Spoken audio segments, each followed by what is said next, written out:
Hello, fellows, supporters, Seacology community at large, and everyone else interested in meeting our field reps. My name is Maximilian Rojas Domke. I'm Seacology's individual giving manager. I'm here with Ferdie Marcelo, our Philippine field representative, to get to know a bit more about him, the work he does, and how he supports Seacology's efforts abroad. Ferdie, hello, and thank you for joining me today. Hi, Max. Hello, everyone. I'm Ferdie Marcelo, field representative for the Philippines. All right, without further ado, let's get into it and learn a bit more about what you do with Seacology. So what is Seacology? Seacology is a Berkeley-based conservation nonprofit whose mission is to protect threatened island ecosystems all over the world. We do this by working directly with communities, helping them to preserve their cultures and improve their lives while saving precious island habitats. So this series, Meet the Field Rep, is a way for us to extend our work to our supporters so you can have a better idea of what we do and how we do it and the people making it all happen. This series will share a bit about our field reps, their Seacology projects that they support, other former projects they might have been involved with, and any other projects outside of Seacology scope that they also are invested in. It always ends with pre-submitted questions from our valued fellows, as well as a few questions from staff and the general public. Seacology's field representatives are members of our team who live in the countries where our projects take place and act as liaisons between Seacology and the communities we support. Our field reps are community advocates, scientists, teachers, and driven individuals. They help us find phenomenal projects and ensure that these projects succeed, both in terms of environmental protection and community benefit. So a bit about our featured field rep today, Ferdie Marcelo. So since joining Seacology in 2007 as our liaison to the Philippines, Ferdie has helped Seacology sponsor and create 32 projects and counting across many of the Philippines' beautiful islands. In addition to his Seacology work, Ferdie is also an ardent scuba instructor for 3 decades and has worked in the Philippine Senate, during which he helped pass laws such as the Philippine Clean Air Act and the Ecological Solid Waste Management Act. Ferdie, before we hop into 3 projects that you've submitted to highlight and talk a bit more, is there anything else you'd like to share about your past or what's brought you here to Seacology today? Um, I began my work with psychology in 2007. Before then, psychology did not have a field representative for the Philippines. My wife, who was the executive director of a community NGO, had to get in touch with Arnas Mehta, who was the field representative for Indonesia back then, to apply for a grant. This was how I came to know of psychology and its advocacy. When I learned that psychology began a search for a Philippine representative, I applied for it. Thank you for sharing that. And, since then, you've brought us so many phenomenal projects and have been phenomenal liaisons. So thank you for taking that initiative. And thank you to your wife for the good work that she's done. Here's Ferdie's top 3 Seacology projects. Mersha Municipality, with a conservation benefit of almost 5,000 acres of forest conserved in exchange for hydraulic ram pump water system for the community. Suyak Island, with a permanent conservation of 37 acres of mangroves, protecting an endangered bat species, in exchange for repairs to a watchtower ranger station to support nature-based tourism. And Sitio Lapat, a conservation effort of 1,236 acres of watersheds for 2 decades in exchange for electricity from a new micro hydro facility. Ferdie, before we hop into the 3 different projects details and hear a bit about what each one of them means to you, is there anything you'd like to share about Seacology projects in general that you've done, or highlights or commonalities between these 3 in particular? Well, out of the number of psychology projects in the Philippines, I picked this 3 because, psychology's formula is to bridge communities' conservation efforts and the promised benefits by addressing an immediate need. But in 2 of these projects, the immediate need sought to be addressed is dependent on the community's commitment to protect a resource. In this instance, they are even more encouraged to protect their resource. In the other project, there is an interesting and fascinating aspect where the culture of the community and their traditions have a big impact on how they conserve their resource. Thank you for sharing that. All right, let's get into these three projects.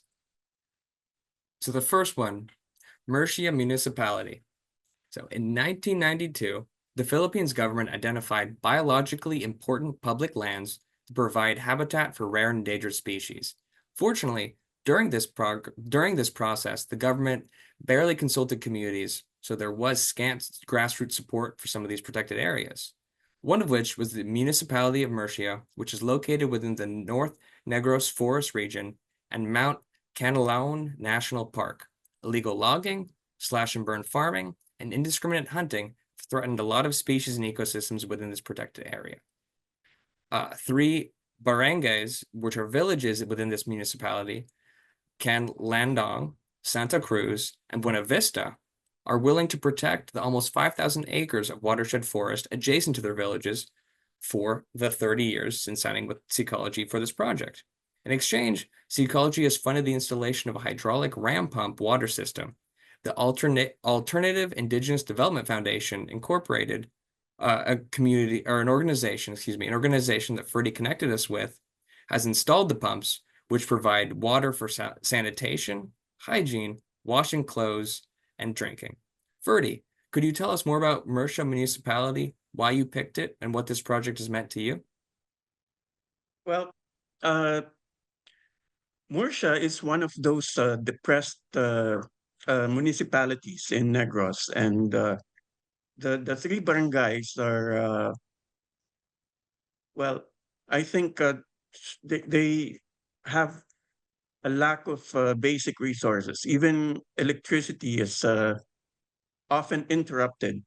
They have, well, at that time, maybe about 4 hours of electricity in a day. And before this project, they had to walk several kilometers to get water. And for that reason, they were not able to bathe as often as they should, and hygiene became an issue. And with this project, the water is now distributed directly to their communities, and they have a sufficient supply of water. Thank you for sharing that. That's quite impactful. I find that we often take for granted basic things like hygiene and water, but they can make such a tangible difference.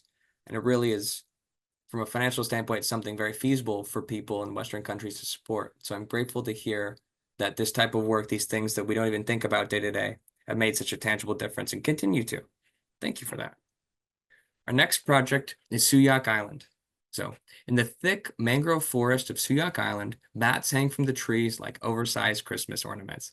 At least three species of these big fruit-eating bats, known as flying foxes, live here. One of them is the golden crowned flying fox, which is found only in the Philippines. With an incredible 5-foot wingspan, it is generally considered the largest bat in the world.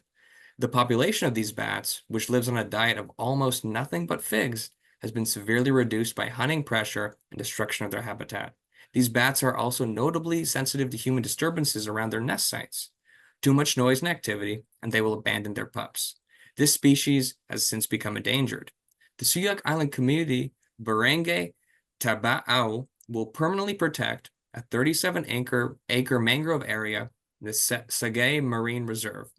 This community monitors the mangroves, hauls away trash weekly, and keeps an eye on flying fox populations.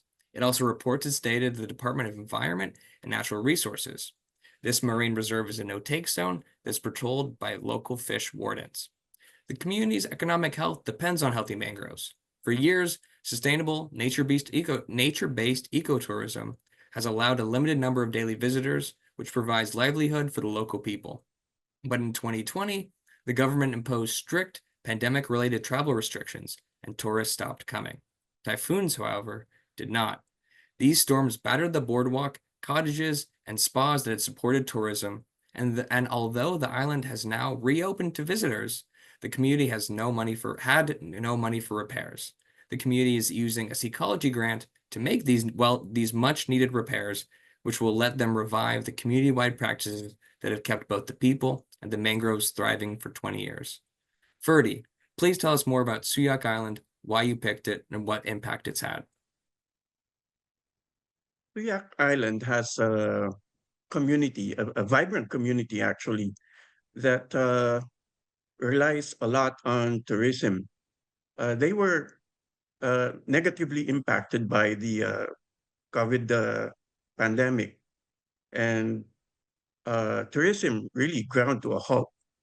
So they were.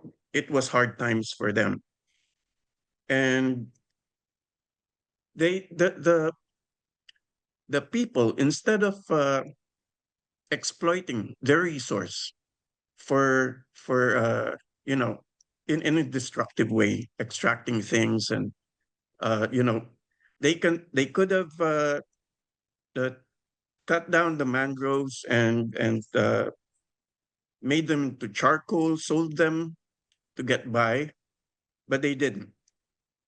And for a long time, they they had to rely on help from the city government, and which they got, but it was, you know, basically on a hand to mouth kind of help. So when the restrictions got lifted, uh, I saw a chance to help them, for Seacology to help them. And when I saw their mangroves, I saw how the mangroves were old growth, and the the the way the mangroves are taken care of, you can see that it took generations to take care of these mangroves. And by there, you can see the community's commitment to protect their mangroves. And so I thought this community really deserved a ecology project. Thank you. And from what I've heard since the creation of this, I know that the different locations of projects have been coming back and tourism has returned. So Yes.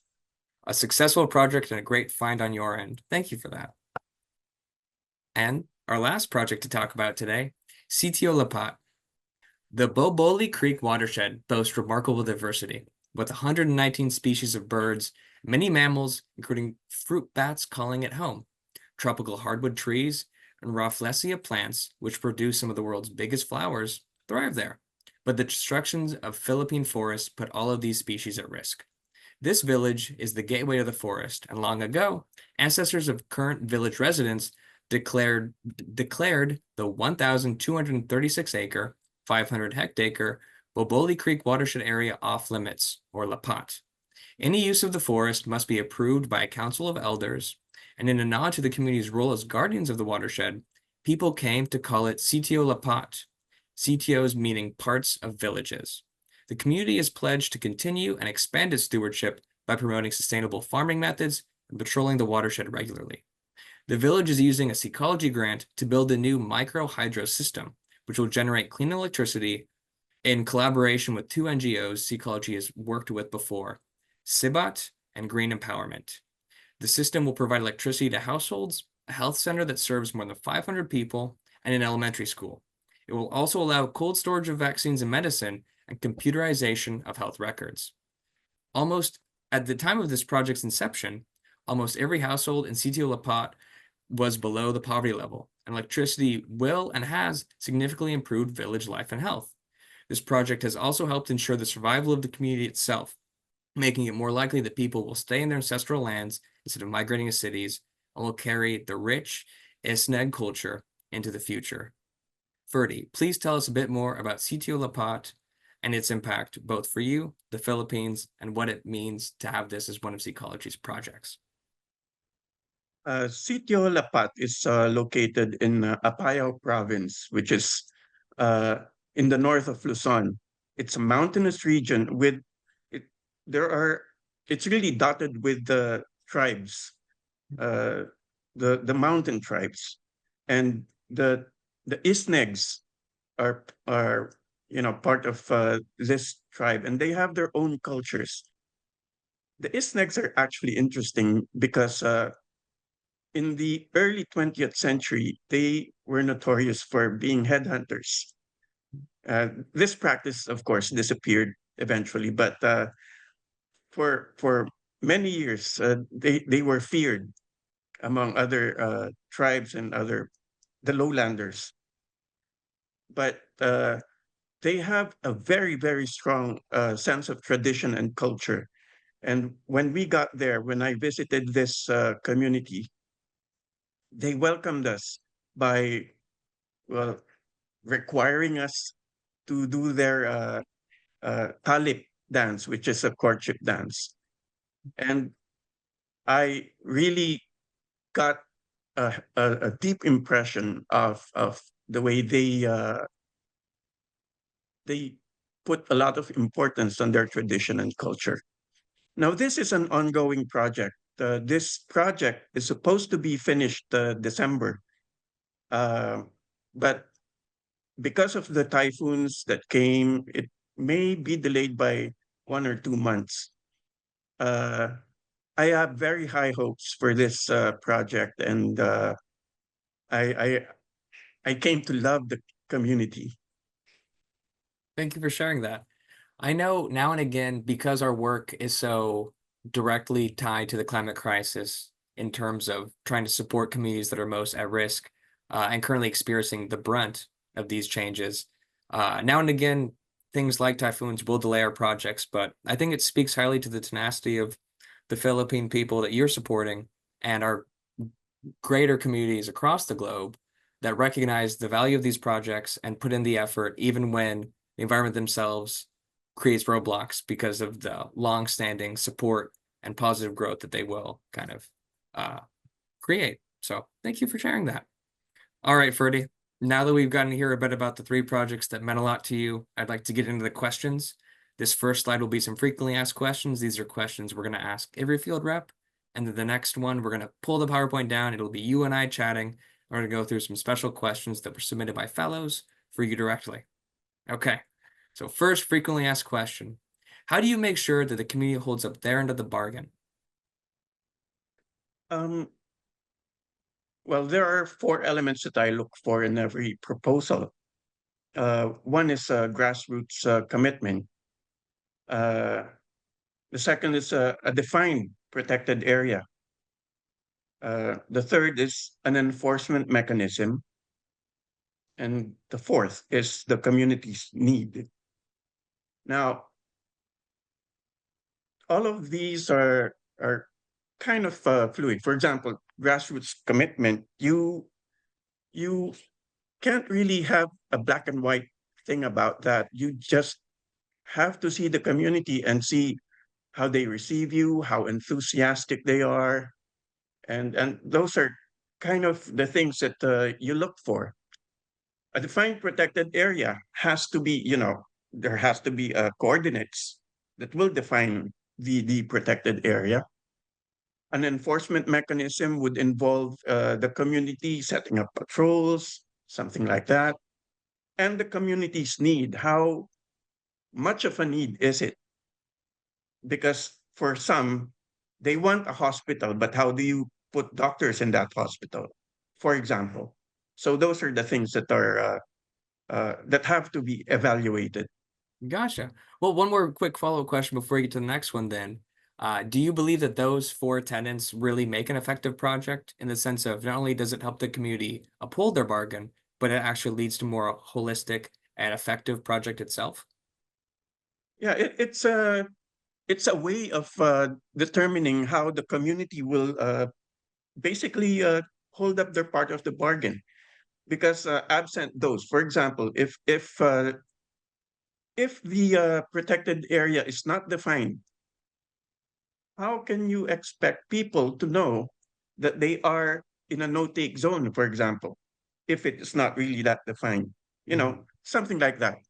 So those elements, I think, are the basic things that will ensure that the community will be able to hold up their part of the bargain. Okay, that's a very experienced answer. I appreciate that. Kind of from that, our next question. How do you filter through the proposals you receive before bringing them to Seacology? Some proposals uh, tend to be they need a little bit more development. Some are ready for prime time.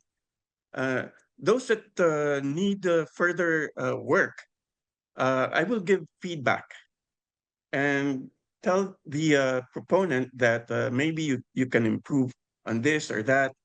And if the proposal is not ready for the coming funding cycle, maybe they will be able to tweak it enough Hmm. so that it will be ready for the next. Uh, in that way, the proposals are always on the pipeline, except when the proponent sees that the psychology's expectations are too far from what they can do. Thank you for that. And my final FAQ is what are the challenges to working in your country? Well, the biggest challenge actually is the proposals probably never consider the expanding population, the burgeoning population of each community. So that is not taken care of, and we have problem with our population. It's really multiplying. So when a community uh, commits to protect a resource, and they are kind of dependent on the resource. For example, the resource sets certain boundaries. The community has its own boundary. But when the community expands because of population, sometimes they have to encroach on the protected resource. And that poses a problem.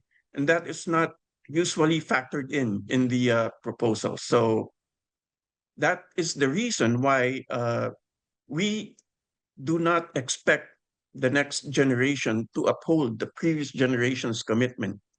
And that is built in every proposal. We ask that the project, the commitment will last 10 to 15 years. And then if the next generation sees it fit to recommit themselves, then fine, because conditions will have changed. But That's the, that's the very wise, and I find that that's actually one of the more effective parts about Ecology projects is the entwined nature of the community and the conservation efforts, excuse me, often lead to for younger generations an imbued appreciation for the environment, so that hopefully when it becomes their turn to be the adults, to be the leaders in the room, and to be the that's right. conservationists, there is this foundation and support and value around protecting their communities and their environments. So thank you for your candor. Now, I'm going to take us out of this slide really quick, and we're going to just look at our beautiful faces. I'm going to ask you some more personal questions really quick. All So right. these have been submitted by fellows. The first two questions come from a fellow by the name of Michael Huffman. So Michael's first question is a simple one. What's a day in your life look like? There's no really fixed schedule in my daily work. I just see to it that the targets of the farm are met, the weekly targets. Often I have to meet with the buyers, some suppliers. I have to see to the needs of the workers. And more often than not, I just communicate with my assistant through phone. But if I have to be there, then I'll be there. There you go. And you mentioned it briefly, but I know when we spoke before our interview today, you shared that you have a family farm. Can you tell me a bit more about your farm? Oh, it's a coconut farm. Sorry, I jumped into it. No, that's okay. Yeah, it's a coconut farm, and we have a weekly production that I Phenomenal. have to, you know, see to. Any personal favorite thing that your coconuts go into that you enjoy? A dessert or a food, maybe? Oh, just the coconut juice. I'm a big fan personally, and Hopefully one day I can go to the Philippines and try some from your farm itself. All right. It's the next question is also from Michael. So out of all the places you scuba dived before, what's your favorite spot and why? And can you tell us a bit more about your scuba diving history? Oh, I okay. When I was about 16, a friend of mine lent me his scuba gear and took me scuba diving. It was an illegal dive because he was not an instructor and I was not certified. Oh, But I was comfortable with the water because I swam competitively in high school and the college. So I was less focused on my scuba equipment and more on the underwater, you know, scenes that I could see. And I think that is what gave me an appreciation for the wonders of nature and the threats to it. beautiful. And your favorite spot to scuba dive? Uh, I have two. Uh, Tubataha, Tubataha Reef is one of my favorites because of the pelagics. It's where you usually see mantas and whale sharks, many sharks. And yeah, the other one is in Verde Island Passage, which includes Anilao and Puerto Galera. Here, there are a lot of coral fishes, um, nudibranchs, crabs, shrimps. So a lot more colorful, smaller marine life. Sounds like you're swimming in an aquarium. I'm incredibly envious. It sounds beautiful. Wow. All right, so this third question was inspired by recent environmental events that have affected the Philippines, namely typhoons. Could you share a bit about how climate change has affected the Philippines, and more specifically, the areas you work in? There have been a lot of changes with the way typhoons behave through the decades. And before, the typhoons came from the east going northwest. Um, and generally, that's the path they took. Now it's crossing the Philippines and they're coming in stronger. And for communities that have mangroves, they have taken a renewed appreciation of how the mangroves are protecting them from storm surges and all of that. There's another problem with climate change. That's the extreme heat that happens during our summer. And that causes more often than not coral bleaching. And that really has a negative effect on the coral reefs that the communities have. A lot of the corals survive, but some die. And when corals die, the habitat of the fishes are affected. And that translate to less fish catch for them. And less scuba for us, which is not nearly as important, but still something to think about. So thank you for sharing that. And our last question comes from Judas Lakovsky, another fellow of ours. Judah asks, could you share a bit about the process of identifying and creating a Seacology project and how you tackle any unexpected changes along the way? More often than not, the organizations, the NGOs, they submit a proposal. But every now and then, when I encounter a community, they, knowing that I am from Seacology, they approach me and make a proposal themselves. Well, a verbal proposal. They're not really. We talk about it. They tell me what they need, what they're doing. They know the importance of their resource, and I give feedback. And somewhere along the way, maybe we can come up with a project, and that is uh, what I submit to Seacology. You mentioned giving feedback during part of the process with the community to support them and creating a project that would ultimately be accepted by Seacology and then created. During that creation process, maybe it's bringing the dams or the hydroelectric dams over to power communities, or as you're investing in the infrastructure of rebuilding the watchtowers to support the bats, the mangroves, for example. Those projects or other, have you ever seen instances where you had a plan and you had started working on it, but due to some third thing, you had to Yeah. pivot or readjust? And if so, could you tell me a bit about that? There's this community. They wanted. They were. They are protecting an area, a coral reef, and they wanted us to build a watchtower, a guardhouse. So I said, okay, we can do that. So we started going, and this is just a month ago. And I was actually intending to submit it for February, but when plans were already afoot, the the municipality said you cannot build a guardhouse there because this is uh, marked off. This is forest land, Hmm. and by law you cannot build a structure there. So that was a setback, and there's really nothing we can do about it. I said, well, if you are able to resolve the issue at some point, then come back to me. Now, another sudden uh, change that happens, well, it happened maybe, I think, in two or three of our projects, an ongoing project, and then suddenly the person that I was talking to uh, resigned or, you know, just left the organization. Hmm. So I had to look for another, but within the organization. And thankfully, uh, before giving the projects, I have a full list of the officers, and I was able to reconnect, and the projects were able to, go to fruition. Wow.